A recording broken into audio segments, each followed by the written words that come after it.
Hi అండి. Welcome back to our channel. మీలో ఎవరైనా ఫస్ట్ టైం గనక నా ఛానల్ చూస్తుంటే సబ్స్క్రైబ్ చేసుకొని సపోర్ట్ చేయండి. మధిర మండలం చిలుకూరు అమ్మమ్మ వాళ్ళు ఉంటారు. అంటే అమ్మ వాళ్ళు అమ్మమ్మ వాళ్ళ చెల్లెళ్ళు అందరూ అక్కడే ఉంటారు. చాలా మంది రిలేటివ్స్ ఉంటారు అదే ఊర్లో. సమ్మర్ వెకేషన్ కి చెల్లెలు వాళ్ళైతే చిలుకూరు వెళ్లారు. అమ్మమ్మకి కొన్ని మొక్కులు ఉన్నాయి. అవి తీర్చుకోవటానికి అయితే చెల్లెలు చిన్నమ్మ వాళ్ళు అక్కడే ఉన్నారు. ఇక మమ్మల్ని కూడా పిలిస్తే వెళ్ళాము. రీసెంట్ గా మా చెల్లెలు వాళ్ళ పాప 10th అయిపోయింది. మా చెల్లెలు అయితే మొక్కుకుంది తిరుపతిలో తలనీనాలు ఇస్తానని. అది అయిపోయిన తర్వాత ఇంటి దగ్గర ఊర్లోనే మొక్కులు ఉంటే అవి తీర్చుకుంటున్నారు. టోటల్ గా 3 టెంపుల్స్ కి వెళ్ళాలి. ఫస్ట్ అయితే బొడ్రాయి దగ్గర పూజ చేయడానికి వెళ్ళాము. నాకైతే ఈ గ్రామ దేవతలు, ఈ బొడ్రాయి ఇవన్నీ అలవాట్లేదండి. అసలు చూడను కూడా చూడలేదు. ఫస్ట్ టైం చూస్తున్నాను కూడా. కానీ చాలా పవర్ఫుల్ దేవత అని చెప్పి చెప్తూ ఉన్నారు చిన్నమ్మ. ఫస్ట్ బొడ్రాయి దగ్గర అంతా క్లీన్ చేసి తర్వాత వాటర్ తో క్లీన్ చేసి చిన్నమ్మ వాళ్ళ అమ్మాయి చెల్లెల వాళ్ళ అమ్మాయి ఇద్దరు పసుపు రాశారు.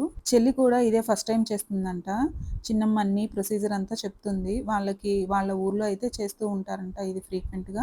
సో తనే దగ్గరుండి అన్ని చేపిస్తూ ఉంది. వాష్ చేసినప్పుడు అనిపించలేదు కానీ పసుపు రాసి కుంకుమ పెట్టిన తర్వాత ఎంత అందంగా ఉందో. పసుపు బాగా నిండుగా రాసి కుంకుమ పెద్ద బొట్లు పెడితే గనక అందంగా ఉంటుంది అని చెప్పి దారిని వెళ్లే వాళ్ళందరూ చెప్తూ ఉన్నారు. పల్లెటూరులో పూల కొదవ ఎన్ని పూలు ఉన్నాయోనండి. మందార పూలు అమ్మమ్మ వాళ్ళ ఇంట్లోనే ఉన్నాయి. అవే తీసుకొచ్చి పెట్టేసి ముగ్గులు వేసి దీపారాధన చేసి తీసుకొచ్చిన ప్రసాదాలు పెట్టి కొబ్బరికాయ కొట్టి అందరం దండం పెట్టుకున్నాము. పూజ అంతా అయిపోయేటప్పటికి అక్కడంతా ఎంత నిండుగా కళగా ఉందో. ఇంకా బొడ్రాయికి చీర కూడా పెడతారంట. కాకపోతే వాళ్ళకైతే ఆ మొక్కు లేదు కాబట్టి పెట్టలేదు. బొడ్రాయి దగ్గరికి అయితే అమ్మమ్మ రాలేదు. కానీ మెయిన్ మొక్కు ముత్యాలమ్మది. సో అక్కడికైతే అమ్మమ్మే వచ్చి పూజ చేశారు. ఇదైతే అమ్మమ్మ వాళ్ళ ఇంటి బ్యాక్ సైడే ఉండిద్ది. సో అమ్మమ్మ అక్కడికి వచ్చి పూజ చేసేసారు. ఇక్కడ కోడిని ఇస్తాము అని చెప్పి మొక్కుకున్నారంట అమ్మమ్మ. ఇక్కడంతా పూజ చేసేసిన తర్వాత కోడిని కోసే అతను కూడా వచ్చాడు. సో అది ఫస్ట్ కోడిని క్లీన్ చేసి దానికి పసుపు కుంకుమ అదంతా రాశారు. దాన్ని కూడా గుడి చుట్టూ ప్రదక్షిణలు చేపించి ఇక్కడంతా పూజ అంతా అయిపోయిన తర్వాత దాన్ని అయితే కోసారు. ఈ గ్రామ దేవతలకి ఎక్కువగా కోడి మేక బలిస్తారని మొక్కుకుంటూ ఉంటారంట.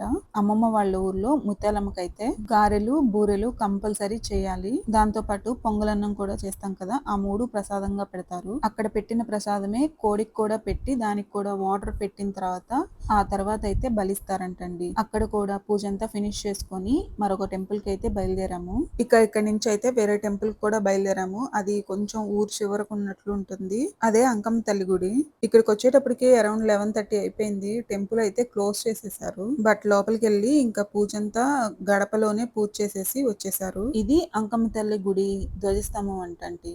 ఇక్కడ అమ్మవారికి ఎలా అయితే పూజ చేస్తామో సేమ్ అలాగే ఇక్కడ కూడా పసుపు కుంకుమ పూలు తెచ్చిన ప్రసాదము అన్ని పెట్టేసేసి ఇక్కడ పూజ ఫినిష్ చేసుకొని అంకమ్మ తల్లి దగ్గరికి అయితే వెళ్ళిపోయాము. చెప్పాను కదండి టెంపుల్ అయితే క్లోజ్ చేసేసారు. కాకపోతే ఆ గడప దగ్గరే అమ్మవారికి పూజ అయితే చేసేసారు అమ్మమ్మ. మరొక తల్లి మహాలక్ష్మి తల్లి ఉంది ఇక్కడే. 2 పక్క పక్కనే ఉన్నాయి అమ్మవార్లు. మేమందరం నడుచుకుంటూ వచ్చాము. అమ్మమ్మని తాతయ్య తీసుకొని వచ్చారు. అమ్మమ్మ వచ్చిన తర్వాత ఇక పూజ చేసి ప్రసాదాలన్నీ పెట్టేశారు అక్కడ. ఇక్కడ చూసిన తర్వాత అర్థమైంది పల్లెటూరులో గ్రామ దేవతల్ని ఎంత బాగా పూజిస్తారు అని. మొక్కు తీర్చుకోవాలి అనుకున్న రోజు పొద్దునే లేచి గారెలు బూరెలు చేయటం ఏమీ మాటలు కాదని కదండి. కానీ ఆ రోజే చేశారు. ముందుగా చేసి పెట్టుకోలేదు. ఇక నేను కూడా పూజ అంతా అయిపోయిన తర్వాత దండం పెట్టుకొని చెల్లేమో అందరికి ప్రసాదాలు పంచుతుంది. ఇది ప్రభబండి. మీలో ఎంతమందికి తెలుసో కమెంట్ చేయండి. చెల్లి చిన్నమ్మ అందరం ఉన్నాం కదా, ఇంకా ప్రసాదాలు అందరికి పంచేసింది.